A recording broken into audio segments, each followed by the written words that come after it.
வணக்கம் மருத்துவம். தினம் நம்ம நிறைய அணில்கள் வீடியோ பார்க்குறோம். இந்த மடக்குதிங்க எவ்வளோதான் செருப்பை கைட்டு அடித்தாலும் புத்தி வராது. அந்த வகையில் இன்னைக்கு சில மடக்கு ஊதிகள் பார்த்தோன்னா பர்ஃபார்ம் பண்ணியிருக்கு. வாங்க வீடியோக்குள்ள போகலாம்.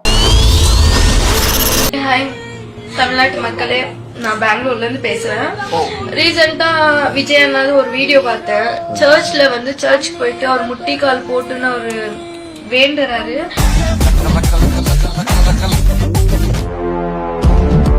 சத்தியமா சொல்றேன், பெங்களூர்ல இருக்கிற எங்களுக்கே அந்த ஒரு வீடியோ பார்த்து எனக்கு ஐயோன்னு ஆயிடுச்சு. தமிழ்நாட்டு மக்களுக்காகவே அவர் இவ்வளவு ஒரு கஷ்டப்படுறாரு. அவர்கிட்ட இருக்கிற பணம் பலத்துக்கு அவர் எப்படி வேணா இருக்கலாம், ஆனா உங்களுக்காக எல்லாத்தையும் தூக்கி போட்டு உங்களுக்கு நல்லது பண்ணணும்னு சொல்லிட்டு விஜய் அண்ணா வந்திருக்காரு.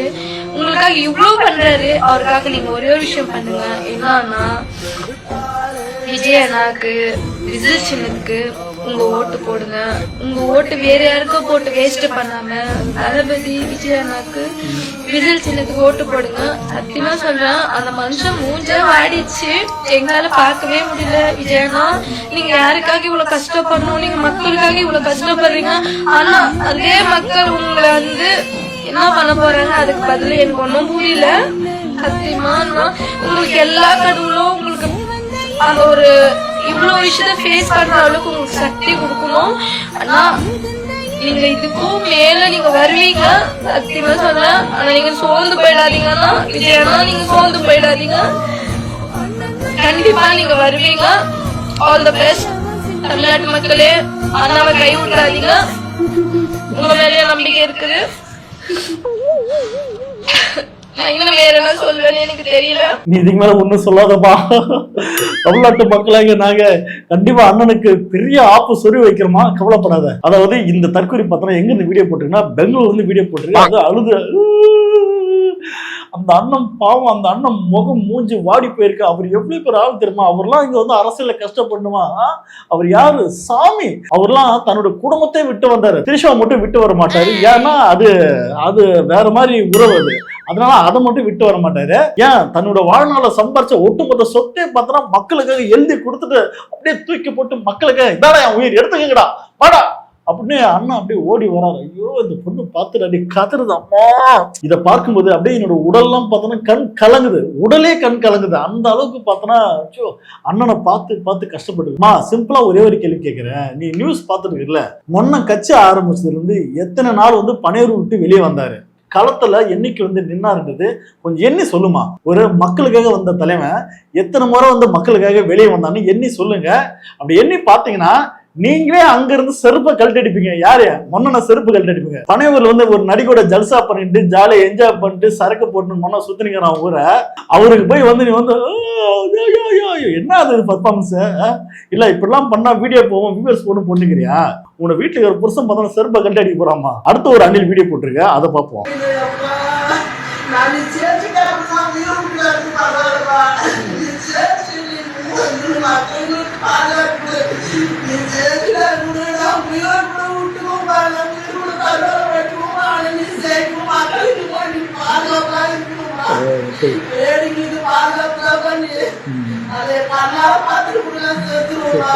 ஐயோ எப்பா, நீ எப்படின்னா ஜெயிக்கிறது என் கண்ணால பார்த்து நான் செத்துருவோம்பா. அதுக்கப்புறம் நான் சாவரம்பா. எப்படின்னா நீ ஜெயிக்கிறத நான் பார்த்துருந்தோம்மா. நீ இப்படி கெஞ்சரா. ஐயோ, இவர் நல்ல பாதுகாப்பான ஆட்சி கொடுத்துருன்னு சொல்றேன். அவரு தன்னோட பெத்த மகனுக்கோ மகளுக்கோ பார்த்தோன்னா பாதுகாப்பு கொடுக்கலாமா? கட்டண பொண்டாட்டே பார்த்தோன்னா இது ஒருத்தர்னு சொல்லி விரட்ட இஷ்டப்படல. பத்தாவதுக்கு பார்த்தோன்னா ஒரு நடிகையோட பார்த்தோன்னா ஜாலியா ஜல்சா பண்ணிக்கிறாரு. இவர் மேல இன்னும் அவ்வளவு நம்பிக்கை வச்சிருக்கீங்க. பாதுகாப்புனா ஒரு ஆட்சி கொடுத்துரு, நல்ல ஆட்சி எந்த கான்ஃபிடன்ஸ் பேசுறீங்க? இல்ல, எனக்கு தெரியல. தமிழக அரசு டிஎம்கே அரசு பெண்களுக்கான நலத்திட்டங்கள் பண்ணவே இல்லையா? இந்தியாவிலே பார்த்தோன்னா பெண்களுக்கு தான் அதிகப்படியான நலத்திட்டங்கள் பண்ணியிருக்கு. இதுல அவங்களுக்கு தெரியுமா தெரியாதா? அதாவது அனைத்து சாதனைகளும் அர்ச்சகர் ஆகலாம், பெண்களும் அர்ச்சகர் ஆகலாம், ஐயப்பன் கோயிலுக்குள்ள பெண்களும் போகலாம், பெண்களுக்கு சொத்தில் சம உரிமை உண்டு, பெண்களுக்கு இலவச பேருந்து பயணம், பெண்களுக்கு மாதம் 1000 ரூபாய், வீட்டுல படிக்கிற பெண் பிள்ளைகளுக்கு பார்த்தோன்னா மாதம் 1000 ரூபாய். இப்படி பெண்களை மையப்படுத்தி பெண்களுடைய வளர்ச்சிக்கு நிறைய நலத்திட்டங்கள் கொண்டு வந்திருக்கு. இதுல அவங்க கண்ணுக்கு தெரியல. அப்ப இதெல்லாம் ஒரு ஃபேக் நரேட்டிவ் பார்த்தோன்னா இந்த டிவிக்கு சார்ந்த ஐடி டீம் பார்த்தோன்னா இந்த இன்ஸ்டா இன்ஃபுளுன்ஸ் கொடுத்து அடிச்சு விட்டுமா பெண்களுக்கு பாதுகாப்பு தப்பல, இது போதை ஆட்சி, இது அந்த மாதிரி ஆட்சி, ரொம்ப கேவலமான ஆட்சி அப்படின்னு சொல்லி அடிச்சு விடுமான்னு சொல்லி ஒப்பார வச்சு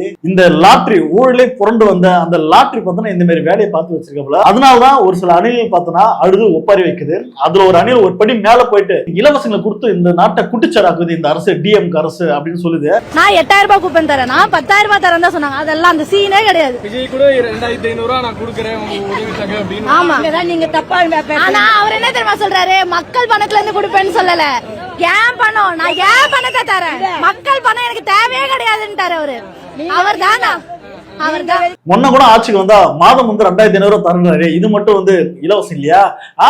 அப்படிலாம் இல்ல, எங்க அண்ணன் மக்கள் காசு எடுத்து தரணும் சொன்னாரு, அவரு காசை எடுத்து கொடுக்கறதான்னு சொன்னாரு அப்படின்னு தற்கொலை பேசுது. அப்ப பாரு, இதெல்லாம் விஜய் பார்த்தாருன்னா, ஏய் நீங்களா யாருடா நீங்க, நான்லாம் பெத்த பிள்ளைக்கு என் ஆத்தா அப்பா என் கட்டின பொண்டாடிக்க பார்த்தா கடன் கொடுத்து வச்சிருக்கேன், இதுக்கு என்னடா என் பணத்தை வந்து தூக்கி கொடுத்துன்னு சொல்லி கனவுல வந்து தெரியுது. அந்த மாதிரிலாம் கிடையாது, மக்களோட வரி பணத்தை வேணா நான் வேணா பிரிச்சு கொடுக்குறேன், அதுவும் லாஜிக்கே இல்ல, வாய்க்கு வந்த மாதிரி நான் இதை கொடுக்குறேன் அதை கொடுக்குறேன்னு சொல்லி தலைவர் ஆட்சிக்கு வர போறது இல்லை. அதனால வந்து நான் அதெல்லாம் கொடுக்கணும்னு சொல்லி கணக்கிலே அடங்காத தலைவன் பார்த்தனா ஒரு பொய்யான ஒரு வாக்குறுதியை கொடுத்து வச்சிருக்கா. இந்த தற்கொலை இது கூட தெரியாம வந்து பேசிட்டு இருக்கு. விஜய் சொல்றாருங்க, நான் வந்து அண்ணன் சீர்திட்டம், நான் 1 பவுன் மோதிரம் தருவேன் அப்படிங்கிற. அதே மாதிரி தாய்மாமன் தங்க மோதிரம் 4 கிராம் மோதிரம் தருவாங்கிறாப்ல, 1/2 பவுன். தமிழ்நாட்டுல ஆஸ் பர் ஸ்டாட்டிஸ்டிக்ஸ் பதிவு செய்யப்பட்டு நடக்கக்கூடிய திருமணங்கள் ஒரு ஆண்டுக்கு 7 லட்சம் திருமணம் நடக்குது. அப்ப 7 லட்சம் பவுன் கொடுக்கணும் ஒரு வருஷத்துக்கு. குழந்தை 10 லட்சம் குழந்தை பிறகு 4 கிராம்னு வகுத்து பார்த்தோம்னா 5 லட்சம் பவுன் கொடுக்கணும். 7 5 12 12 லட்சம் பவுனு ஒரு வருடத்திற்கு அந்த மக்களுக்கு ஒரு அரசாங்கம் கொடுக்கணும். ஒரு பவுன் என்ன விலை விற்கிறாடே, ஒரு பவுனு 12 லட்சம் பவுன் நீ கொடுத்துருவியாடா? என்ன பனையூருக்குள்ள என்ன தங்க சுரங்கமா வச்சிருக்கிற? அதான் வீட்டை விட்டு வெளில வர மாட்டேங்கிறியா? வீட்டை விட்டு வெளில வராத காரணம் தங்க சுரங்க வாசல்லே கேட்ட போட்டு உட்கார்ந்துருக்க, எவனும் திருடிய கூடாதுன்னு. இது எப்படி? இது காது தானே, சொல்லு சொல்லு, கேட்டுக்கிறேன், சொல்லு, ஒன்னும் பிரச்சனை இல்ல, சொல்லு. ஏன் பணம், நான் ஏன் பணத்தை தரேன், மக்கள் பணம் எனக்கு தேவையே கிடையாதுன்ட்டாரு அவரு. அவர் தானா? பாட்டி நான் ஒண்ணு சொல்லவா? சொன்னா உடனே கேட்கணும், சொல்லுப்பா. காலகாலத்துல ஒரு நல்ல டிக்கெட்டை வாங்கிட்டு போய் சீக்கிரம் சேர வேண்டியது. அதுல ஒரு தற்கொலை இன்னும் ஒரு படி மேல போயிட்டு, எங்க அண்ணா ஆட்சிக்கு வந்தாருன்னா பணம் பற்றாக்குறை இருந்துச்சுன்னா திடீர்னு ஒரு படம் நடிப்பாரு, அதுல ஒரு 1000 கோடி ஓனா அப்படியே அந்த 1000 கோடி எடுத்து மக்களுக்கு கொடுத்துருவாரு. ஒன்னனை பார்த்து இல்ல எந்த கான்பிடன்ட் ஒன்னு அப்படியே அள்ளி தூக்கி கொடுத்துறோம் பாக்குறீங்க. முன்ன வந்து இன்கம் டாக்ஸ் இருக்குல்ல, இன்கம் டாக்ஸ் கட்ட மாட்டேன்னு சொல்லி கோர்ட்டு ஒன்னு ஈத்து மண்டில நங்கு கொட்டி காசை கட்டுறான்னு சொல்லி ஒன்னு கேஸ் போட்டிருக்கு. இன்கம் டாக்ஸ் கட்டுறது அது மக்களுக்கு போக வேண்டிய சேர வேண்டிய காசு தான். அந்த காசே ஒன்னும் வந்து கொடுக்க மாட்டாருன்னா, ஒன்னும் ஆட்சிக்கு வந்துட்டாருன்னா படம் நடிச்சு 1000 கோடி எடுத்து அப்படியே கொடுத்துருவாரு தூக்கி. ஏய் இதெல்லாம் நியாயமாடா? என்னடா அப்படி பேசுகிறீங்க? அப்ப இந்த தவிட்டு தற்கொலைகள் பார்த்தோன்னா, விஜய் வந்தா நல்லா ஆட்சி கொடுத்துருவாரு, விஜய் வந்தா நல்லா ஆட்சி கொடுத்துருவாருன்னு எப்படி எல்லாம் பேசுதுன்னா என்ன மாதிரி மைண்ட் செட்? அதாவது அரசியலை பத்தி ஒரு சின்ன பேசிக் அளவு கூட தெரியாம சில தற்கொலை தான் பார்த்தோன்னா, விஜய் வந்தா நல்லா ஆட்சி கொடுத்துருவாரு, விஜய் வந்தா நல்லா ஆட்சி கொடுத்துருவாரு சொல்லி ஒப்பாரி வச்சிட்டு இருக்கு. ஏன்னா சிம்பிள் ஒரு எக்ஸாம், அரசியல்னா என்னன்னு தெரியாத ஒரு தற்கொலை ஒண்ணு பேசிட்டு இருக்கு. அந்த வீடியோ மூலம் பாருங்களா. ஏதோ ஒரு குறைபாடு இருக்கலாம் இல்லையா, போதுமான அளவுக்கு முன்னேற்றம் இல்ல, இது சரியில்லை அப்படின்னு இருக்கும்ல, என்ன விஷயங்கள்லாம் சரியில்லாம இருக்கு? என்ன ப்ரோ குறைபாடு இல்லாம எல்லாமே குறையாதா ப்ரோ இருக்கு? நீங்க வேற என்ன குறைபாடு ஒரு 2 3 சொல்லலாம்ல? எல்லாமே குறையாதா ப்ரோ இருக்கு? நடக்கிற விஷயமே சிலிண்டர் பிரச்சனை தான். சிலிண்டர் பிரச்சனை, பெட்ரோல் பிரச்சனை, இதுதான். நாட்டுல கொண்டு போறதுக்காக இங்க பாருங்க, பெட்ரோலுக்கு கேஸுக்குலாம் கியூல நின்னுட்டு இருக்க வேண்டியதா இருக்கு. அதுவே குறைபாடு தானே சொல்லுங்க. வீட்டுல ஒரு கேஸ் பற்றாக்குறைனா வீட்டுல இருக்க பெண்களுக்கு தான் தெரியும் கஷ்டம், அதுவே கஷ்டமா இருக்கு. அப்போ சொல்லுங்க நீங்களே. இப்போ விஜய் அவர்கள் வந்தாருன்னா இந்த மாதிரி விஷயங்கள்லாம் மாற்றம் ஏற்படுத்துவாரா? கண்டிப்பா எல்லாமே மாறும், நம்பிக்கை இருக்கு. இதாங்க இந்த மாதிரி தற்கொலை தான் பார்த்தோன்னா, விஜய் வந்தா நல்லா ஆட்சி கொடுத்துறான்னு சொல்லி பேட்டி கொடுத்துட்டு இருக்கு. இதுக்கெல்லாம் கொஞ்சம் நாச்சும் அறிவுனா இருக்கான்னு தெரியல. ஏமா பெட்ரோல் கேஸ்ன்றது யாரோட கண்ட்ரோல் இருக்குன்னு சொல்லி சின்ன குழந்தை கேட்ட கூட தெரியுது. மத்திய அரசு தான் இந்தியா முழுக்க வந்து நிர்வாகிக்குது, அதுதான் செயல்படுத்துன்னு கூட தெரியாம, ஒரு பேசிக் அரசியல் கூட தெரியாம இந்த தற்கொலை இப்படி வந்து பேசிட்டு இருக்கு. அதாவது ஏதோ ஒரு காமெடி வரும், என்ன மேட்ச் என்ன பிளேயர் கூட தெரியாம வாங்கி வந்து பேசிட்டு இருக்கீங்க. பையன் என்ன டீம் என்ன மேட்ச்னே தெரியாம பைத்துக்கிற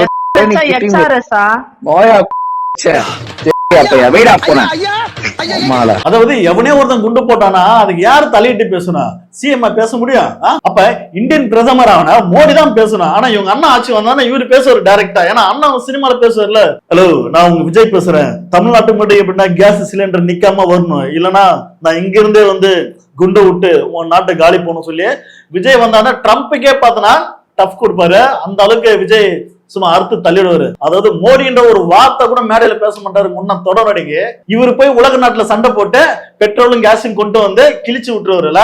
சோ அப்படி இந்த தற்கொலைன்னு பார்த்தோம்னா ஒண்ணுமே தெரியாம அரசியல்னா என்னன்னு தெரியாம சில தற்கொலைங்க தான் பார்த்தோம்னா இப்படி வந்து சினிமா மோகத்துல சினிமாக்காரனை பார்த்துட்டு விஜய் வந்தா நல்லது பண்ணிடுவான், விஜய் வந்தா நல்லா கிழிச்சிடுவான்னு சொல்லி இந்த நாயகி பேசிட்டு இருக்கு. சிம்பிளா சொல்றாங்க, டிஎம்கே அரசு இந்த பெண்களுக்கான 1000 ரூபாய் நலத்திட்டம் கூட நிறைய இந்த நலத்திட்டங்களுக்கு கூட பார்த்தனா இதே பணக்காரங்களுக்காக வாரி தூக்கி கொடுக்கல. அதாவது மத்திய அரசு பார்த்தனா மோடி அரசு பார்த்தனா அதானி அம்பானிகளுக்கு தான் பார்த்தனா வாரி தூக்கி கொடுக்குது. ஆனா இங்க இலவசன்ற பேர்ல ஏழைகளுக்கும் அடிமட்ட மக்களுக்கும் இந்த அரசு பார்த்தனா வாரி வழங்குது, கண்மூடித்தனமா வாரி கொடுக்குது. இதோடைய அழுத்தம் தாங்காம தான், இதோடைய எரிச்சல் தாங்காம தான் சில சங்கிகள் பார்த்தனா ஃபேக்கான நரேட்டிவை செட் பண்ணி டிஎம்கே எப்படின்னா காலி பண்ணணும், இந்த ஆட்சி பார்த்தனா பெண்களுக்கு பாதுகாப்பு இல்லாத ஒரு ஆட்சி, பெண்களுக்காக நலத்திட்டங்கள் கொண்ட ஒரு ஆட்சி வந்து இது பெண்களுக்கே ஒரு பாதுகாப்பு இல்லாத ஆட்சின்னு சொல்லி நரேட்டிவ் செட் பண்ணி இன்ஸ்டா இன்ஃபுளுன்ஸ் கிட்ட எல்லார்கிட்டையும் பேசி இந்த நாயங்க இந்த மாதிரி வந்து அட்ராசிட் பண்ணி வச்சுக்கிறாங்க. ஆனா மக்கள் தெளிவா இருக்காங்க, மக்கள் தினம் பாக்குறாங்க. அந்த மாதிரி எந்த ஒரு பாதுகாப்பு இல்லாத ஒரு அச்சுறுத்தல் தமிழ்நாடு இல்ல. ஒரு சில இடங்களில் குற்றம் நடக்குது, ஆனா அதுக்கான தக்க தண்டனை கொடுக்குது. இதனால வரைக்கும் ஸ்டில் டே நடந்த ஒரு குற்றத்துக்கு எங்கன்னா தண்டனை கொடுக்கல அப்படின்னு சொல்லி எதனா ஒரு கேஸ் இருந்தா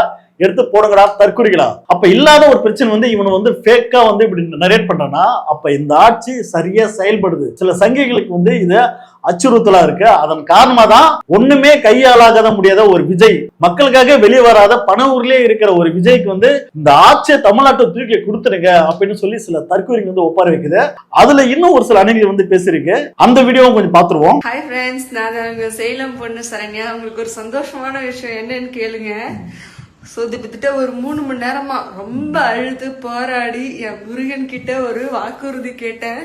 ஸோ கண்டிப்பா கொடுத்துட்டாரு. நான் அதை சத்தியமா எதிர்பார்க்கவே இல்லை. திட்டு 8:30 மணி 12 சத்தியமா எதிர்பார்க்கவே முடியல. அவ்வளோ அழுக. எனக்கு மட்டும் நல்லது செய்யறல, இந்த நாட்டுக்கு நீ நல்லது செய்யணும் அப்படின்னு சொல்லி நிக்க அவர்கிட்ட வலியோடு நின்று உத்தரவு வாங்கிட்டேன். அவர் எனக்கு சத்தியமா கொடுத்துட்டாரு. இந்த 5 வருடம் நம்ம நாட்டினோட சிஎம் விஜய் அண்ணா அப்படிங்கிறது இதுல எந்த ஒரு மாற்றமுமே கிடையாது. அதாவது இவன் அண்ணன் எப்படி தற்கொலைத்தனமா போயிட்டு பயத்துல போயிட்டு அச்சத்துல போயிட்டு சாமிக்கெல்லாம் விழுந்து சாமி இப்ப என்ன முதலமைச்சர் ஆக்கணும்னு சொல்லி எப்படி கெஞ்சுற ஒரு பயத்துல அதே ஃபாலோ தான் இந்த தற்கொலைங்க பண்ணுது. எதனா ஒரு அணில் தற்கொலைங்கடே முன்னாடி எகிர்த்து கேளிக்கடே, ஐயோ விஜய் நீ எல்லாம் வந்து நாட்டை ஆள பாக்குறீ, இப்படி வந்து மோடி மாரி வந்து மோடி மசானம் பண்றே, உனக்கு எல்லாம் வெக்கமான சூடு சொன்ன இல்லையா? மக்கள் மீது உண்மையான அன்பு, மக்களுக்காக களத்தில் நிற்கக்கூடிய ஒரு தலைவன் தான் கண்டிப்பா மக்கள் ஓட்டு போட்டிருப்பாங்க. ஏன் போயிட்டு நம்பிக்கை கொண்டு போய் சாமி மேல வைக்கிற? ஒன்ன வந்து கில்லில ஒரு டைலாக் ஒன்று பேசுறப்பல அந்த பிளேடு மேல வச்ச நம்பிக்கை வந்து உன் மேல வச்சிருந்தா நீ ஜெயிச்சிருக்கலாம் முன்னே பேசிருக்கிறாரு. அதாவது பெரியாரே தன்னுடைய கொள்கை வீரன் சொல்லி நீ பேசின ஒரு ஆளு இன்னைக்கு ஊரா போய் சாமி கும்பிட்டுக்கிறே. உன்னெல்லாம் ஃபாலோ பண்ற அணில்கள் எப்படி உன்னெல்லாம் ஒரு ரோல் மாடலா பார்ப்பாங்க? அதாவது இந்த மாதிரி மூட நம்பிக்கைன்றது ஒரு ஏமாற்ற வேலை எல்லாரும் தெரியும். தினம் பார்த்தோம்னா அப்பாவி மக்கள் பார்த்தா ஏதோ ஒரு ஜோசிக்காரங்கிட்ட மூட நம்பிக்கையில பாதிக்கப்படுறாங்க, தன்னோட சொத்தை வந்து இழக்கிறாங்க, வாழ்க்கையை வந்து நாசமா போகுது. எவ்வளவு ஏமாற்ற விஷயமா இருக்கு. அம்பேத்கர் லா என்ன சொல்லுது? சயின்டிபிக் டெம்பரை போய் கொண்டு போய் மக்கள் கிட்ட கொண்டு போய் சேருங்கடா, இந்த மாதிரி மூட நம்பிக்கை பரப்பாதுங்கடா அப்படின்னு சொல்லி அம்பேத்கர் செருப்பாட்சி மாதிரி சொல்லிக்கிறாரு. அம்பேத்கரே தன்னுடைய கொள்கை தலைவர் சொல்லக்கூடிய விஜய் ஆகிய நீ ஊராவே இப்படி சாமி கும்பிடுறியா? உனக்குலாம் வெக்கமான சூடு சொன்னல, நீ எல்லாம் நாளைக்கு சிஎம் வந்து என்ன கிழிக்க போற அப்படின்னு சொல்லி எவனா மக்கள் கூட பார்த்து கேட்டா என்ன பண்ணுவ? வீட்டுல தூக்கு பண்ணி தொங்கிடுவியா? ஏன் மனுஷனாயா நீ? அடுத்து இன்னொரு அணில் இருக்கு, அதுதான் பேசிட்டு பார்ப்போம். வீட்டு வேலைக்கு போறோம் தெரியுமா? எவ்வளவு கஷ்டப்படுறோம் தெரியுமா? இன்னைக்கெல்லாம் நாங்க கஷ்டப்பட்டு நைட்டு போய் எங்க வீட்லயும் வேலை பாக்குறோம். நாங்க கஷ்டப்படுறோம். எங்களுக்கு ஒரு இது கொடுங்க, நாங்களும் சுதந்திரமா இருக்கணும். எப்ப பார்த்தாலும் குண்டுக்குள்ளே இருக்கணும். பொம்பளைங்களுக்கு சுதந்திரமே கிடையாது. என்ன நடக்குது இந்த நாட்டுல? இந்த அம்மா வீட்டு வேலை போதான் ரொம்ப கஷ்டப்படுறாங்களா? அவங்க வீட்டு வேலை செஞ்சுட்டு அவங்க வீட்டையும் வேலை செய்யறாங்களா? ஆனா வந்து இந்த நாட்டுல சுதந்திரம் இல்லைன்னு என்னமா சுதந்திரம் இல்ல? உன் மனசாயை தொட்டு சொல்லு. இதெல்லாம் உனக்கு எவன் பேச வைக்கிறான்? எவனா காசு கொடுத்து பேச வைக்கிறானா? அப்ப நான் ஆரம்பத்தில் சொன்ன மாதிரி தான் இந்த மாதிரி ஃபேக் நரேட்டிவ் வந்து இந்த சங்கிகளும் இந்த டிவிக்கு அணில் குஞ்சுகளும் பார்த்தோம்னா பரப்பிடிக்கிறாங்க. டிஎம்கே என்ற ஒரு மிகப்பெரிய சக்தி சனாதானத்துக்கு எதிராக நிக்குது, பிஜேபிக்கு சங்கிக்கு எதிராக நிக்குது. அது எப்படின்னா அடிச்சு உடைக்கின்றதுக்காக இந்த சங்கிகள் வந்து வேலை பார்க்குறாங்க. ஆனா இந்த சங்கிக்கு எல்லாம் பதில் அடி கொடுக்கறதுமா தமிழ்நாட்டில் எப்படியுமே எப்படி இருக்காங்கன்னா இந்த ஒரு வீடியோ பாருங்க. இதுதான் ஆதாரம், இதுதான் தமிழ்நாடு. செஞ்சு விசில் சின்னத்துக்கு ஓட்டு போடுங்க. போடா என்ன அப்படி தள்ளுவாங்க உனக்கு. சோ தமிழ்நாடு மக்கள் நீ என்னதான் வந்து சங்கி வேஷம் போட்டுன்னு மாறு வேஷத்துல வந்து வந்தாலும் இங்க கொண்ட தெரிஞ்சின தலைவரே, தமிழ்நாடு மக்கள் எப்பயுமே சங்கிகளை வந்து விரட்டி அடிப்பாங்க. அதுல எந்த ஒரு மாற்று கருத்து இல்ல. மே 4ஆம் தேதி பொறுத்திருந்து பார்ப்போம். இந்த மக்கள் தமிழ்நாட்டுடைய சுயமரியாதையும் தமிழ்நாட்டுடைய மாநில உரிமைகளும் பாதுகாக்கக்கூடிய ஒரு கட்சிக்கு கண்டிப்பா ஓட் பண்ணியிருப்பாங்க. அதுல எந்த ஒரு மாற்று கருத்து இல்ல. இதுல ஒரு அணி மே 4ஆம் தேதி நிறைய அணிகள் பார்த்தோன்னா இந்த தூக்கு போட்டு சாகுற விதமா நிறைய பார்த்தோன்னா இதே சூசைட் பண்ணி பார்ப்பது அந்த மாதிரி சில வீடியோலாம் இருக்கு. அப்படிப்பட்ட ஒரு வீடியோ ஒன்று பார்த்தா இது கொஞ்சம் பாருங்களா.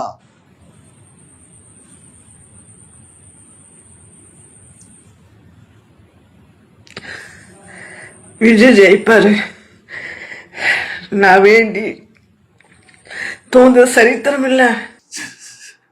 இந்த அம்மா என்ன சொல்லுதுன்னா கண்ணை கசுங்குது, கழுத்தை அறுத்துப்புன்னு சொல்லுது. கேட்டா என்ன சொல்லுது, நம்மளுக்கு தோல்வி இல்லை அப்படின்னு சொல்லி இந்த அம்மா வந்து அழுது போட்டுருக்கு. இந்த மாதிரி நிறைய பாதிக்கப்பட்ட சில மென்டல்கள் சில பைத்தியங்கள் இருக்கும். தயவு செய்து வீட்டில் உள்ள உறவினர்கள் அவர்களை பத்திரமா பாத்துக்குங்க. உங்களுடைய நல்ல எண்ணம் தான் சொல்றேன். இந்த மாதிரி வந்து மனநலம் பாதிக்கப்பட்டு தற்கொலை எண்ணம் தூண்டும் விதமா சில பேர் சில தற்கொலைங்க இருந்தா அவங்களுக்கு இந்த வீடியோ வந்து ஃபார்வர்ட் பண்ணுங்க. இது ஒரு மோட்டிவேஷனா இருக்கும். அவங்களுக்கு ஒரு நல்ல ஒரு அறிவுபூர்வமான ஒரு அரசியல் புரிதல் வந்து இவங்க அறிமுகப்படுத்துவாங்க. ஸோ மே 4ஆம் தேதி கண்டிப்பா பொறுத்திருந்து பார்ப்போம். இன்னும் நிறைய சம்பவங்கள் இருக்கு. நம்ம விஜய் வந்ததால நமக்கு தினம் தினம் கண்டென்ட் தான். சோ மே 4ஆம் தேதி நம்ம வச்சு செய்வோம். இந்த வீடியோ பத்தின கருத்துக்களை நீங்க என்ன நினைக்கிறீங்க மறக்காம கமெண்ட் பண்ணுங்க. அடுத்த வீடியோவில் சந்திப்போம். நன்றி, வணக்கம்.